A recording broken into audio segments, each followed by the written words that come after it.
and welcome to our YouTube channel. Thank you so dearly for always supporting us. I really do appreciate.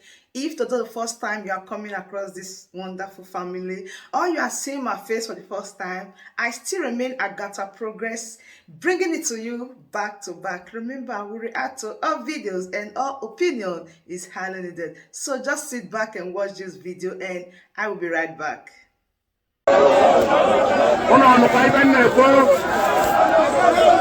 Yes.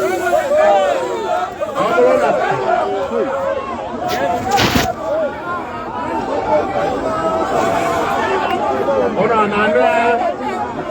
Wagana. Ozo. Ndị na-enye nsogbu Ghana. Anyị agbakọfa ndị na-apịa mmadụ ife ndị na-eme ife a. Fapụta bịa rejista anyị ga-enyefe training.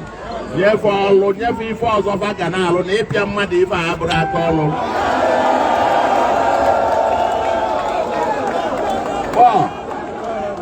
Ọzọ bụ na ụmụ akwụkwọ anyị ga na-ejezi akwụkwọ na Mọnde.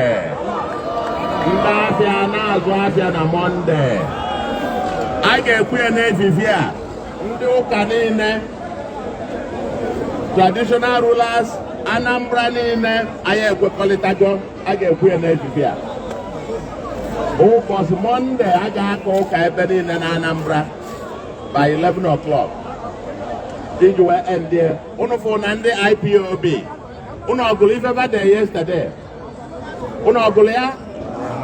Ndị IPOB led by Maazị Nnamdi Kanu.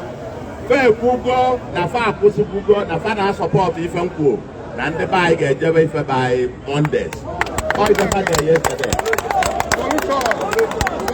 Unu ga-anụ ya, unu ọ na-ege ntị.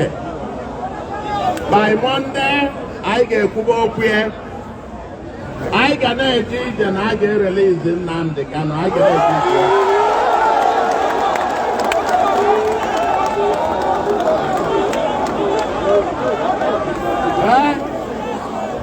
Unu ọ na-ege ntị? Anyị ga na-eje ije. Anyị ga na-ekwu okwu ya. Mana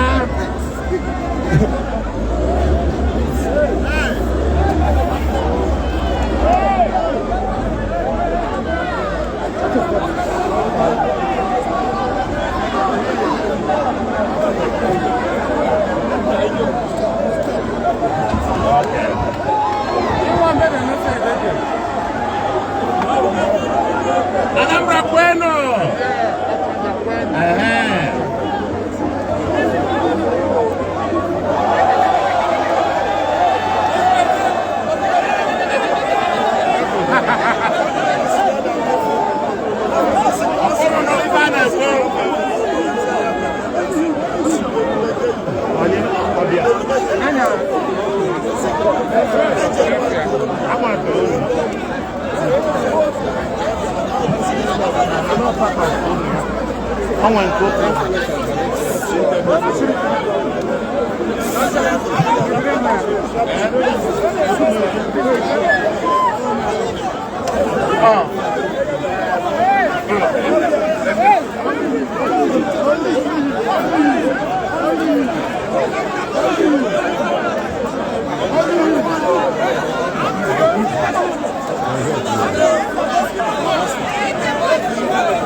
Anambra ga-adị ọcha, Ọnịcha ga-adị ọcha, Anambra ga-adị ọcha.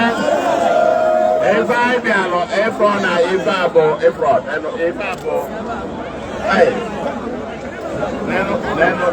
ife ọnịcha ji ilu ọnịcha ji wee dị mma n'elu ka ọ dị eji ife a wee mara ọnịcha mana ọ ga-apụ. Carry your camera up. Carry your camera up. Unu na-ege ntị. Gọta niile. No, please. Gọta niile dị n'Ọnịcha. Gọta niile dị n'Anambra a ga-ekpochi ya. Ụzọ niile mmiri tiwara agafe. Ma ga-eme gịnị? A ga-agafe. Unu na-anụ ya? Unu na-anụ ya? You are distracted.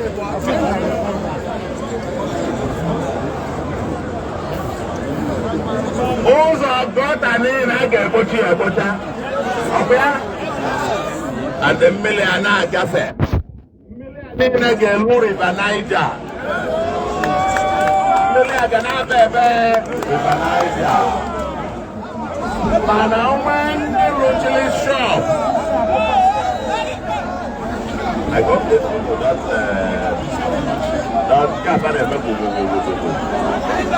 ndị rụchiri shop ebe mmiri si agafe. Ọ ga-awelu nwayọọ megene wee pụ ya. Every year mmiri na-aga na-agbagbusi ndị mmadụ n'Ọnịcha. Maka gịnị arụchisiri ebe mmiri si aga?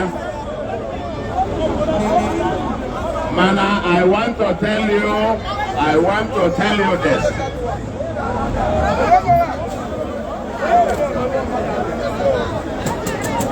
Bịa gwa na onye na-anya ibe a.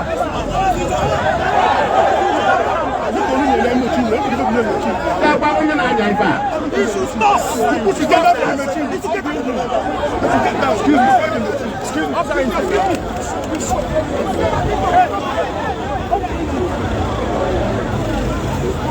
Ojalum oleh.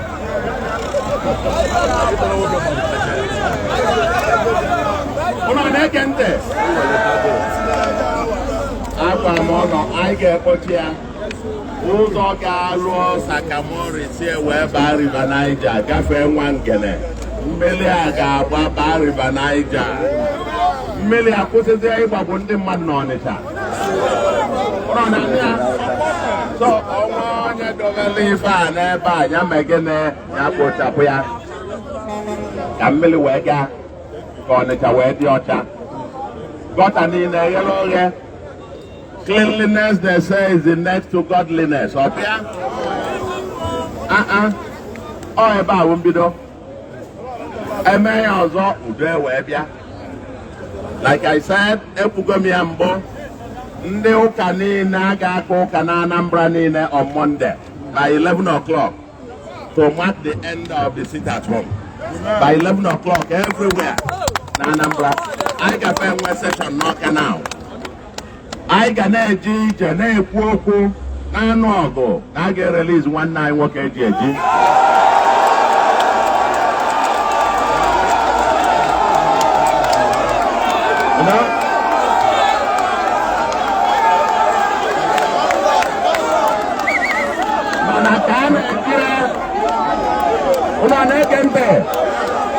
Leave my side. Leave my side. All people. Leave my side. In a man, from off. I bet I'm new. You could go shopping. I'm not where I got.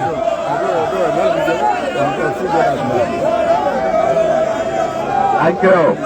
Thank you. Thank you. Thank you. Ọgwụ ife ndị ala ịgwa ụnụ bụ anyị na-eje ka anyị jee Ogboko. Ọnịcha niile a na-eme ife a all over Ọnịcha. Ọnịcha North, Ọnịcha South, Ọgbaru, and Idemmili North. For tata na echi na nwanne echi. By next week, anyị ebido Anambra ndị ọzọ. Anambra ga-adị ọcha. Ndị Ọnịcha ga-adị mma. Anambra ga-echighatakwa ife ọ bụ mbọ. This road ga-eme in the next 1 year. Mgbe ekpochasị ala ya ndị nwekwu landlord pentigasị ya ife a dịka ịgbafe ebe a ọ ga-enwe ka ọ ga-adị. Mmadụ ejighata ọkụ ebe a anyị na-abịa. Thank you very much.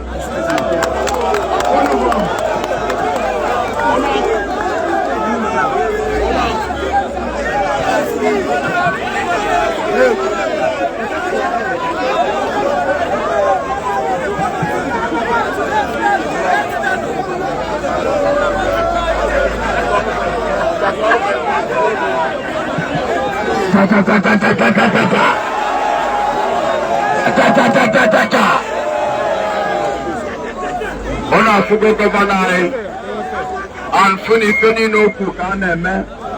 What was my fine now? Seni aga gbada tana no necha and ono for no gbada ta. Anu pe kwa na mekene. Anu mema na mekene. On table ke da fuso ne da no kwefa. So our excellency the governor, we thank you for what you have said. You are doing it. One no name. On so let's go to the next level and we are moving to Oboko. Thank you very much and God bless you all.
I work for them, this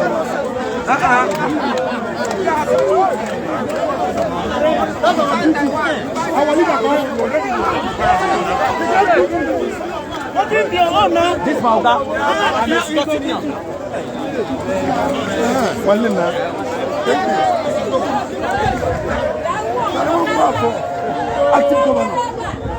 You are standing behind you.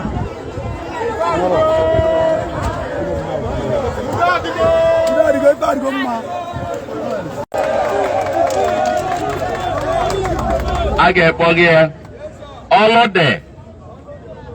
Upon Nania, I got lawyer, I get Bogia, a millionaire gear. But on your abona will leave for Gallo. Ndozo ekpochanya ekwusi wele ife na ekponye n'ime gọta. Ọkwụnna na maka iwunye ikpochie ya. Ọnya bụ na anwụ na-ata ndị mmadụ. Malaria na-eme. Pọ mana ọ ga-akwụsị.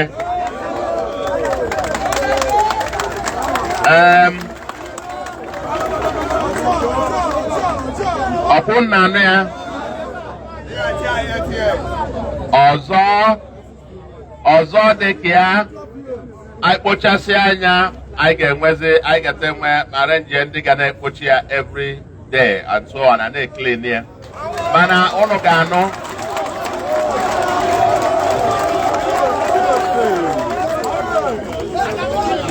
ga-anụ n'anya ụnụ ga-anụ ndị mmadụ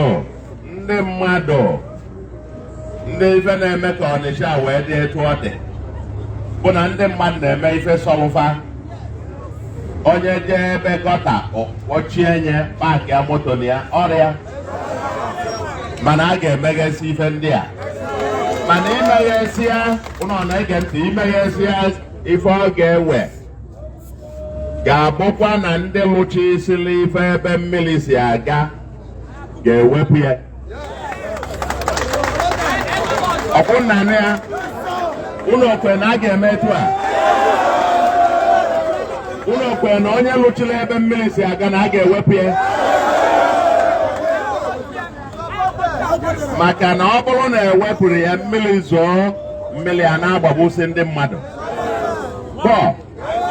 onye lụchiri ebe mmiri si aga ya ga-ewepụ ya anyị ga-abịa gọọmenti ga-abịa anyị ga-ehe nyere aka ekpocha ya nke izizi wee tinyezie etu a ga na-esi ekpochi ya na-aga maka nọọ obodo dị ọcha ka ndị mmadụ ga-anọ ịbụrụ ọmalịcha etu a ụnụ ọmalịcha mmadụ ụnụ niile a ụnụ anọdụzi ebe duru inyi ọdụ ọnụ mmanụ ọ dị mma etu a ụnụ amaka ịnọ n'ebe lụrụ inyi anyị ga na-ekpochi ya ụmụ ndị youths anyị na-abịa ma ndị na-azụ afịa ndị na-agba bọị anyị na-abịa inye ụnụ ma training ma ekụziri ụnụ etu afịa ga na-esi aga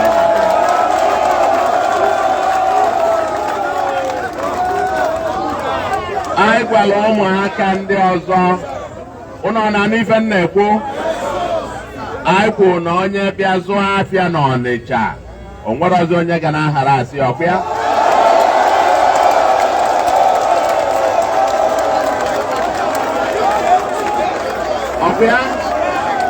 na onye zụọ afịa n'Ọnịcha nwere ọzọ onye ga-ahara asị ya anyị na-abịa onwe ebe fa nọ anyị agwagofa ndị agboro ma ndị na-enye ndị mmadụ nsogbu ndị na-abịa akụ okpokpo gbapụta anyị gafe ekwu ebe ndị mmadụ ga-aga na-erejista onye fa rejista anyị enyefe ọzụzụ nyelụfe aka kafa lụọ ife ọzọ ọ bụrụ ịkụ ndị mmadụ okpokpo ọkụ ya ọ ga-ana n'Ọnịcha ụlọ okele etu a anyị ga-eme kafa lụọ ife ndị ọzọ so na ife anyị bịa tata ife mbịa bụ ka mbịa fụ etu o si aga ọkwa na anụ ya ana anyị si ebe a pụọ kịta tata anyị ga-ekwu nnukwu okwu anyị na-enwe nzukọ ka udo agamniru na sekuriti ga-anọpụta na Anambra steeti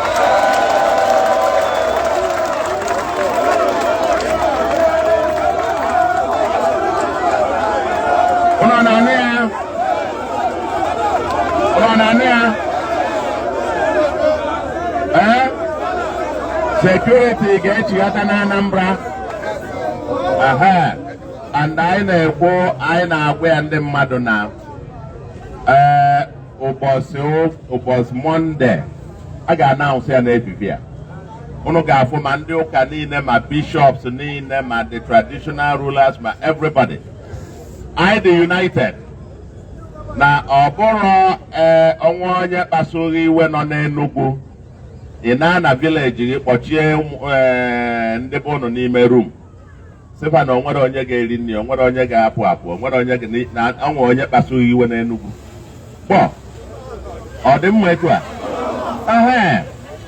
anyị emeghe ụmụaka anyị na-eje akwụkwọ ụbọchị Mọnde etu a kafa ga-esi wee compete tomorrow ndị ọzọ a na-agụ akwụkwọ 5 days a week ndị nke anyị na-agụ sọnsọ 1 day mba ọ dị mma ndị na-azụ afịa ndị na-agba ife a ndị na-agba ọsọ afịa ndị na-eme ife a esifa nọọsọ nsọ 4 or 5 days kafa ga na-eme ya week achọ ka onye ọ na-agachọta ife ọ na-eri anyị ga-asọpọta ife anyị nwa na kọlụ ka e relizie onye mfa ji eji anyị na-anụ ọgụ ya na a ga-erelizi ya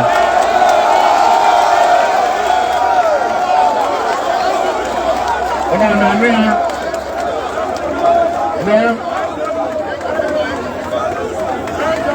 ọkwụ na-anụ ya mana ka anyị na-eje ije Ọnịcha kwenu ka anyị na-eje ije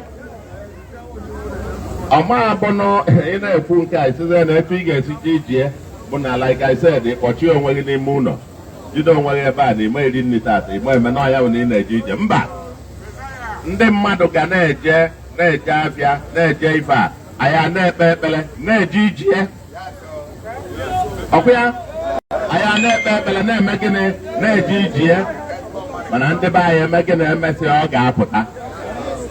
ga-apụta mana ụmụaka anyị ga na-eje akwụkwọ maka na ọnya bụ ife nyanwa na onwe ya chọkwuru yanwa chọrọ ka ụmụaka anyị jebe akwụkwọ yanwa chọrọ ka yanwa ekwukwugo ọ bụrụ na unu gere ife ede yesterday ndị IPOB edekwugo akwụkwọ ụnyaahụ wee sị na o tegoli fasisa kwụsịzie sit at home esekuletile yesterday and na ife ga-emebe bido tata gaba n'iru.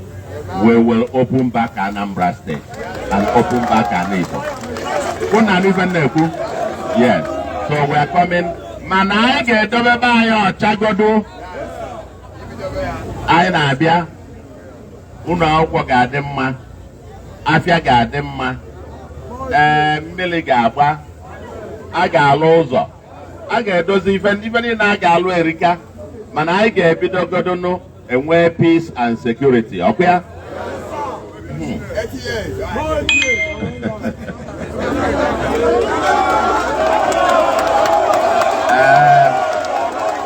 Kanjebe una negente. Yes. Kanje animated inspection kanje for episode ndị welade. Mana afugo na gota una afugo me to the age kochia. Okay? Thank you. Hey, you know that the DOS call off the sit-at-home every Monday, but there is one particular man that is also standing, that is Simon Ekpa, the Autopilot dragon. He's the one that is not shaking everywhere with every Monday sit-at-home. He's the one that is not telling them, hey, you need to release Mazina Dekanu if you want this sit-at-home to be cut off. That is his words. And Soludo said that the IPOB that Mazina Dekanu is leading said he is free to do anything that he wants to do on Monday. Yes, the DOS said so. The DOS made it open that they've called off sit-at-home, but Simon Ekpa said never, is not going to allow. And we can see that Soludo is trying to work hand in hand. He's saying that he is also fighting for the release of Mazina Dekanu. His Excellency, Sir, Mr. Prof. Soludo, I just have something to tell you. There are a lot of governors, there are a lot of leaders, they are afraid of going to Mazina Dekanu's court dates. Please, His Excellency, we want you to be in Abuja on 8th of April. Yes, so let the world know, let the governors know, let all of them know that, yes, Soludo of a truth is really supporting Mazina Dekanu's release. Yes, Soludo, this is what we are asking. We want you to come to Abuja. Yes, so show them how far you have loved Mazina Dekanu. Show them how far you want Mazina Dekanu to be released, so that the world will, in fact, if I see you on Monday, on 8th of April in Abuja, Soludo, you have won a lot of battle. Yes, so you have gotten a lot of love to join yourself. Just try. This one, you are saying that you will do this, you will do that. Start from Abuja on 8th of April. Yes, I know that you can do it, Soludo. Come out and stand in Abuja 8th of April. Let those governors, those leaders, let them see what they're supposed to do, because nobody is really talking about Mazina Dekanu's release. No leader is talking about it too. But Soludo, you are talking about it. And we are also telling you, I'm also telling you that come to go to Abuja 8th April. Let everybody see that, yes, of a truth, Soludo is with Mazina Dekanu, so that the love we are going to generate, nobody can conquer it. Soludo, I'm telling you, if you can be in Abuja on 8th of April, you will have applause and applause and applause. In fact, you will have more title to your name. Just try and do it. So, my capitalistic people, that bring us to the end of this wonderful update. Do well to like this video, share and subscribe if you haven't. I still remain your one and only AGATHA Progress, bringing to you live and direct. See you when I see you. From me to you, from here, I said bye.